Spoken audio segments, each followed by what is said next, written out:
Welcome to today's Business Report.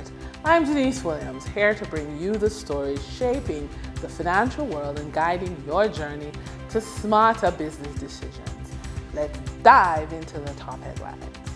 The Jamaica Money Remitters Association, JMRA, has issued a statement of assurance to Jamaicans at home and abroad following the recent signing of a new law by the USA government, which includes a 1% tax in-store cash remittances. The JMRA is encouraging Jamaicans and diaspora communities to explore and adopt digital remittance options, many of which are not impacted by the new tax. Transfers sent using U.S. bank accounts, debit or credit cards, or approved digital channels remain exempt. To support this shift, the JMRA and its members will be increasing public education efforts to help Jamaicans better understand how to access and use digital platforms confidently and safely. Principal of the Mona campus of the University of the West Indies, Professor Denzel Williams, says Jamaica needs a strong middle class to drive economic growth. Speaking to RJR News, Williams believes the country must have at least 500,000 people in the middle class to generate the level of investment and spending needed for long-term development. But Professor Williams said achieving this will require significant investment in education across all levels to close the current skills gap. In the meantime, he suggested that Jamaica may have to import skilled labor to meet the immediate demands of employers struggling to find the talent needed to drive innovation, investment, and growth. For the trading period ending July 18, 2025, these were the most actively traded stocks.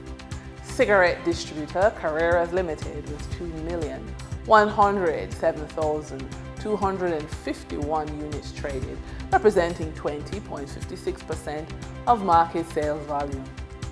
Financial conglomerate NCB Financial Group Limited with 1,431,031 units traded, representing 13.96% of market sales volume. Toll road operator Trans-Jamaican Highway Limited with 1,037,294 units traded, representing 10.12% of market sales volume. We now shift our focus to the Forex market rate set by the Bank of Jamaica. On July 18, 2025, the Bank of Jamaica reported US $50.67 million purchased and US $47.17 million sold by Forex traders.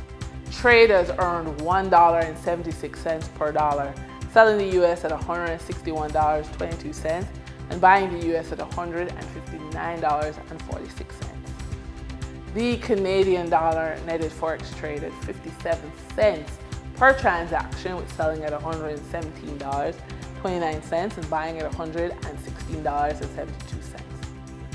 The British pound yielded Forex traders $2.55 in profits, with selling at $217.07 and buying at $214.52.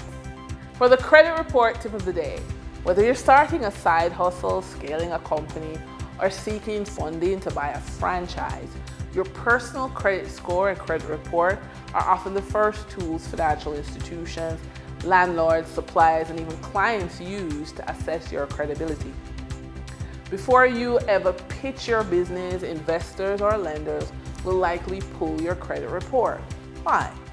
Because it tells them how you manage your money, and that's a strong indicator of how you'll manage theirs.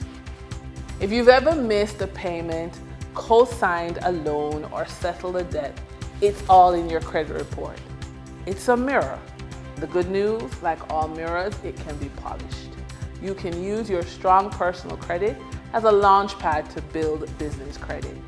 Open accounts in your business name and pay on time.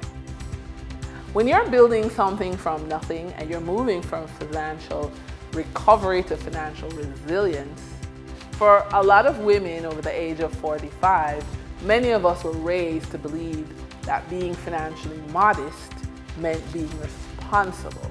We inherited money stories built around survival, not strategy, often from parents who did the best they could in an era of limited access and fewer financial tools. But times have changed. As professional women 45 and over, we now have the authority and the responsibility to reassess those stories and reframe our financial identities from recovery mode to resilience mode. Here's some suggestions. 1. Replace guilt with goals. 2, track your net worth, not just your income. And 3, draft a personal financial mission statement. And that wraps up today's business report. I'm Denise Williams, reminding you that every financial decision is a step toward your future. Until next time, stay focused, stay informed, and keep striving for success. See you soon.